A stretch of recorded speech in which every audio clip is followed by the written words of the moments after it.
Hello, welcome to lesson 1.2, where we'll be talking about the order of operations. In this lesson, we're going to hopefully be able to, I want you to be able to, explain why there's a standard order of operations, always good to know why we do something, that you can evaluate numerical expressions involving several operations, exponents, and grouping symbols. A whole lot of words in there, we'll make sure you understand what they all mean in a minute. And that you can write numerical expressions involving exponents to represent real-life problems. All right, so before we do all this, we better talk about some terms. You hear the word, and you saw it up there a couple times, numerical expression. All right, so in numerical, you kind of see the word number, right? Well, an expression, which is really just a problem without an equal sign to start with, and it contains numbers and operations. And what are operations? Adding, subtracting, multiplying, and dividing.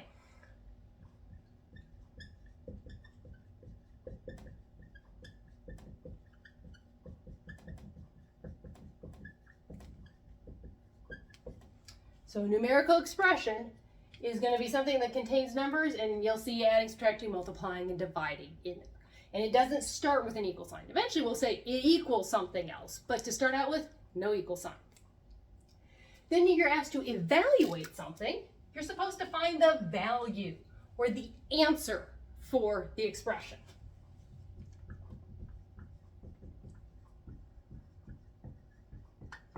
You have to do the math. Okay, and then order of operations. Well, really simply stated, there are a set of rules to evaluate expressions. Now, if you're already familiar with it, you're going, but there's more to that. Yes, there is, and we're going to talk about that in just a minute. But it's rules to evaluate the expressions. And why do we have rules? So that there's order. Because if we didn't do things all in the same order, everybody's going to get different answers. And then how do you know who's right? The really cool thing with order of operations is what you learned here. Everybody else around the world follows those same rules. So that even if you don't speak the same language, you can do the same math. Because numbers and operations, they look the same all around the world. So I could give you a problem and I could give somebody else a problem who doesn't speak English, and they could still solve it, as long as they knew they're supposed to solve it. Because we're all following the same rules, the same order of operations. All right, so here are our order of operations listed out for us. First thing, grouping symbols. And that could be parentheses, square brackets, those squiggly brace brackety kind of things, and then even a fraction bar. And you'll see an example of that in a minute, how we use that. Those come first. You see those, you deal with those first. Then the next thing you look for are exponents. Oh, okay, I'll do something with an exponent. Then you look for multiplication, division. You work left to right through the problem. So that means if division comes first, as you look left to right, then you do division first. Think of these two together. Multiplication, division go together. Same thing with addition and subtraction. They go together. They work together. So you look left to right across the problem. So now, keeping these four things in mind, let's look at these examples over here. And just use this kind of as a checklist. All right, do I see any grouping symbols? Nope. So as I go to evaluate or solve the expression, find its value. Okay, no grouping symbols, moving on. Do I see exponents? Nope. Moving on. Multiplication and division. Oh, I do. All right, so we're going to solve. And we're going to say, okay, 16 isn't changing, so it's going to come along. Plus, what's 5 times 2? 10. Notice I'm writing this down. I'm not trying to do this all in my head. I'm keeping track of everything. If it helps, if you want to just kind of mark what you're working on, that's fine. But make sure you're writing all this down. That way then, as you're practicing and learning this, if you make an error, it's easy to see where you made your error. Okay? So write stuff down. It's important. Now, the only thing that's left, adding. 16 plus 10 is 26. So we've evaluated our expression and the answer is 26. We put those two together, if that helps. All right, let's look at the next example. Here we have 21 times square brackets 32 divided by parentheses 10 minus 2. We've got two sets of grouping symbols here. So we work from the inside out. So look, okay, inside the square, oh, there's the set of parentheses. So that's what I'm going to do first. 10 minus 2 in the parentheses. I'm going to write everything else down exactly as it's appearing. The 21 stayed there, the times, the brackets, 32, the division symbol. The only thing that changed was this now became 8. Okay, now still have grouping symbols. Better work on those. So I have to do division. 21 stays there times 32 divided by 8 is 4. Now that's taking care of that stuff. Now I'm left with just multiplication. What's 21 times 4? Do a little bit of calculation and you find out the answer is 84. The value of this expression is 84. All right, let's take a look at the next example. 15 times the quantity, that's what we talk about when we use the grouping symbols, 12 minus 3 squared, right? Do we see grouping symbols? Absolutely. So let's look inside. What do we see in here? I see subtraction and, oh, I see an exponent. Which do I do first? Exponent. Then I'm going to write everything else down. 15 times, parentheses, 12 minus, what's 3 squared? Don't say 6. It's 9. Remember, it's 3 times 3. So there we go. I still have my grouping symbol, so I have to do what's in there. Subtract. So I have 15 times 3, because 12 minus 9 is 3. Now I multiply what's 15 times 3, it's the only thing left. That's right, it's 45. Okay, next example over here. Oh, what is happening here? Here's our fraction bar. Here's our grouping symbol.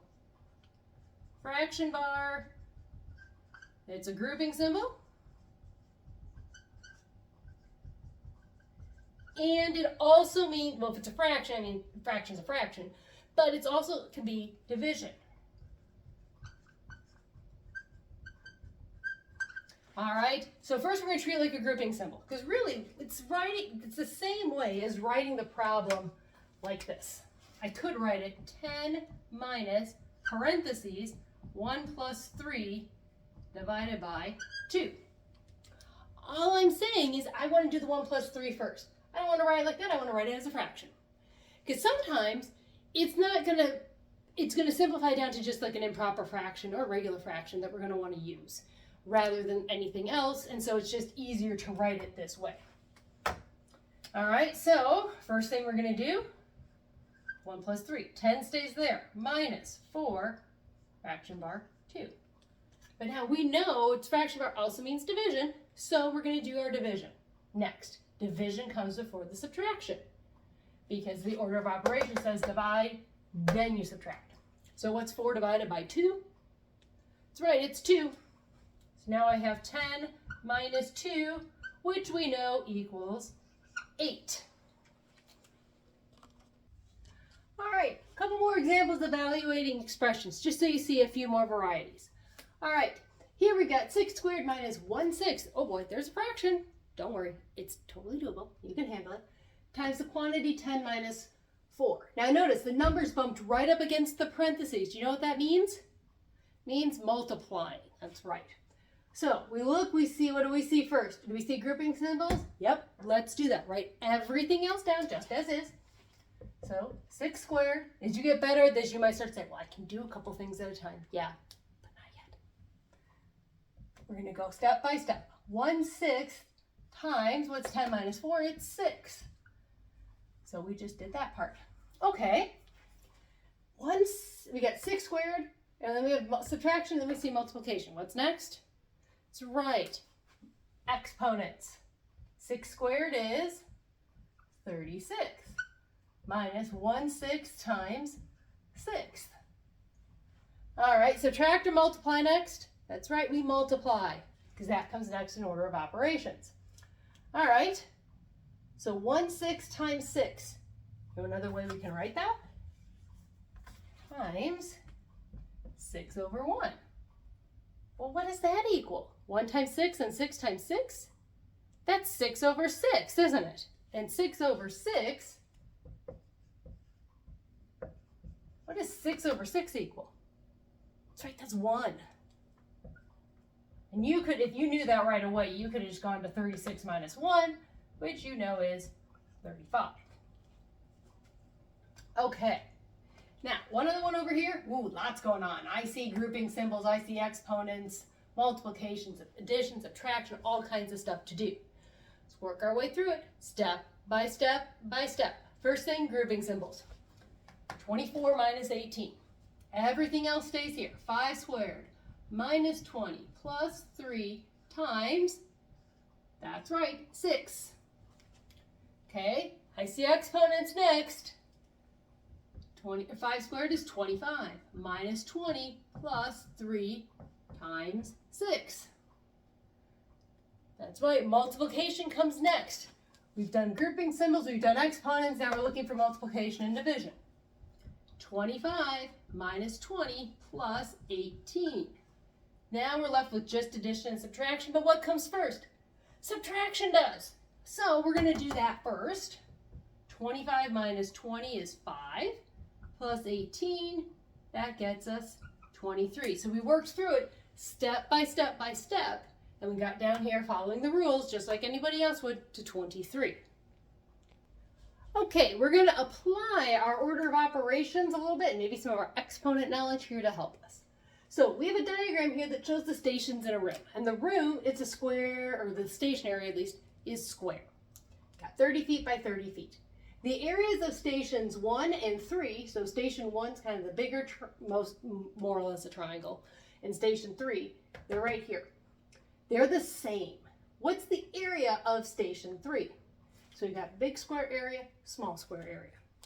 Now, you can find the area of the whole square. If station 1's over here, station 3's over here, it's roughly, if you know the area of the whole square, it'd be half, right?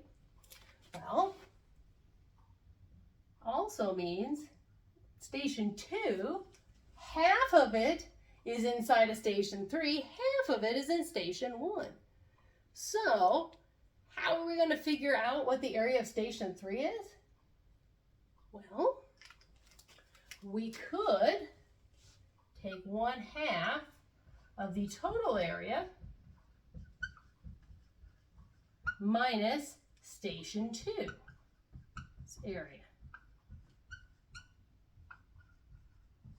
Because if we take the total area, subtract out station 2's area, and then divide it in half, or multiply it by 1/2, divided by 2, then we'd have station 3's area. Do you think we can do that? I think we can. Let's plug in stuff. So we got 1/2 times total area. Well, that's 30 squared, isn't it? Minus station 2's area is going to be 10 squared. Look at that. We just made an order of operations problem with exponents. Go us! So we see, oh, we've got grouping symbols. And within the grouping symbols, oh, we got exponents. Let's do that first. I think I'm going to run out of space here. 1/2 times, now we could do both of these at the same time. 30 squared, well, what's 30 times 3? What's 3 times 3? 3 squared, 9. Stick 2 zeros on the end, 900. Okay, 10 squared, back in your notes. You'd see it's 100. Okay, so got grouping symbols. 900 minus 100. So we got 1/2 times 800. What's half of 800? Oh yeah, it's 400. And since we're talking area, it's feet squared. So hopefully now throughout this lesson, you've seen how we use order of operations, why we ought to use them, evaluated problems with them, and even applied it to a real life situation to find some area for ourselves.